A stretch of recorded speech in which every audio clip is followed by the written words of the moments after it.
BSc Part 2 Paper 3 Phase Equilibria 5। Phase equilibria में आज हम पढ़ेंगे applications of phase rule of one component system, water system. पिछले lecture में हमने वाटर सिस्टम के विभिन्न वक्र और एरियाज के बारे में डिटेल अध्ययन किया था। इसमें हमने आपको बताया था कि एरियाज में अपना सिस्टम बाइवेरिएंट होता है और वक्र में हमारा सिस्टम मोनोवेरिएंट होता है। Now the significance of these area, अर्थात क्षेत्रों की सार्थकता समझने के लिए हम एक बिंदु ए वक्र ओसी पर लेते हैं। इस बिंदु पर बर्फ तथा जल दो प्रावस्था साम्य अवस्था में है। यदि स्थिर दाब पर ताप बढ़ाया जाता है तो उपस्थित बर्फ पिघलकर जल में परिवर्तित हो जाती है। चित्र में यह परिवर्तन बिंदुकित रेखा डॉटेड लाइन AB द्वारा दिखाया गया है। इसी प्रकार स्थिर दाब पर ताप कम किया जाता है तो जल का बर्फ में परिवर्तन हो जाता है, जिसे हमने AB डैश द्वारा दिखाया गया है चित्र में। यदि स्थिर ताप पर दाब बढ़ाया जाता है तो बर्फ जल में बदल जाता है और यदि दाब कम किया जाता है तो जल बर्फ में बदल जाता है, जो क्रमशः AC तथा AC डैश लाइन द्वारा हमने दिखाया है। इसी प्रकार से बिंदु वक्र OA OB को लिए जा सकते हैं और क्षेत्रों की सार्थकता को समझा सकते हैं। अब आती है हमारे ट्रिपल पॉइंट O की बात। ट्रिपल पॉइंट O प्रावस्था आरेख में एक ऐसा बिंदु है जहां पर हमारे तीनों वक्र मिलते हैं, अर्थात हमारा sublimation curve, vapour pressure curve और हमारा जो है फ्यूजन कर्व, तीनों आपस में O बिंदु पर मिलते हैं। इस बिंदु पर तीन प्रावस्थाएं बर्फ, जल तथा वाष्प साम्य अवस्था में होती है। यह साम्य इस प्रकार प्रदर्शित किया जाता है जहां number of phases P is equal to 3 and C is equal to 1. So F is equal to C minus P plus 2 रखने पर हमें 0 प्राप्त होता है, अर्थात इस बिंदु पर जो डिग्री ऑफ फ्रीडम है वो 0 है और तंत्र नॉन वेरिएंट होता है। इस बिंदु पर तंत्र को पूर्णतः अभिव्यक्त करने के लिए ताप, दाब में से किसी का निर्धारण करना आवश्यक नहीं होता है। इसके मान स्वयं निर्धारित हैं, जो क्रमशः 0.0098 डिग्री सेंटीग्रेड तथा 4.58 मिलीमीटर है।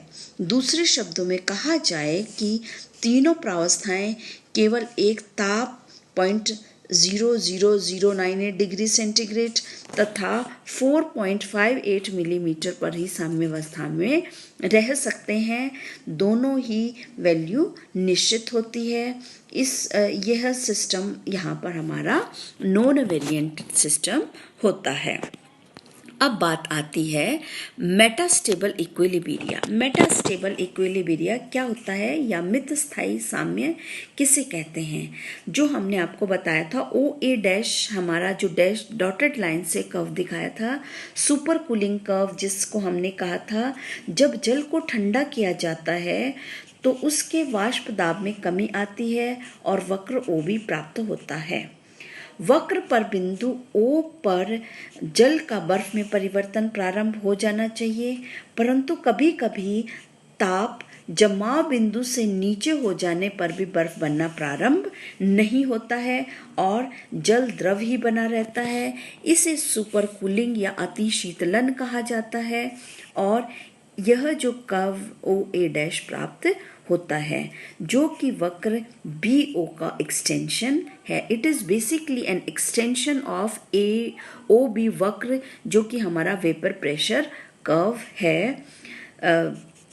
वक्र OA डैश पर जल और वाष्प दो प्रावस्थाएं ही है, परंतु ये मेटास्टेबल अवस्था में ही है।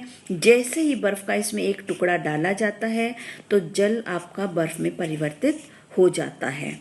अदरवाइज OA डैश वक्र ओ ए के ऊपर होना इस बात को प्रदर्शित करता है कि एक निश्चित ताप पर मित स्थायी साम्य का वाष्प दाब स्थायी के वाष्प दाब से अधिक होता है, इसलिए यह ओ ए डैश कर्व ओ ए कर्व से ऊपर पाया जाता है तथा यह मेटास्टेबल इक्विलिब्रिया प्राप्त होता है कि आपका लिक्विड ही कूल अवस्था में प्राप्त हो जाएगा जब तक कि इसमें बर्फ नहीं डाली जाती है। अब आता है effect of change in temperature and pressure on the system. अर्थात अगर हम वाटर सिस्टम की बात करते हैं तो वाटर सिस्टम में जो है ताप अथवा दाब में परिवर्तन करने पर होने वाले परिवर्तन का हम अध्ययन करते हैं। तंत्र के ताप या दाब में परिवर्तन को प्रावस्था नियम के अनुसार आरेख की सहायता से समझाया जा सकता है। इस आरेख में स्थिर दाब P पर बिंदु P से S तक गर्म करने पर तंत्र में क्या परिवर्तन होंगे, या स्थिर दाब P पर किसी निश्चित ताप T जो कि चित्र में V बिंदु द्वारा दिखाया गया है, गर्म करने पर बर्फ पर क्या प्रभाव पड़ेगा।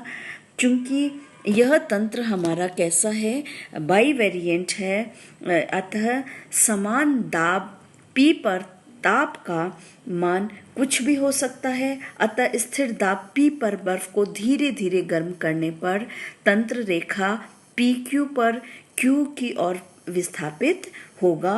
बिंदु V से Q तक बर्फ स्थायी अवस्था में रहेगा, वह बिंदु Q पर पिघलने लगती है तथा द्रव अवस्था प्राप्त होती है जब तक कि बर्फ पूर्ण रूप से नहीं पिघल जाती।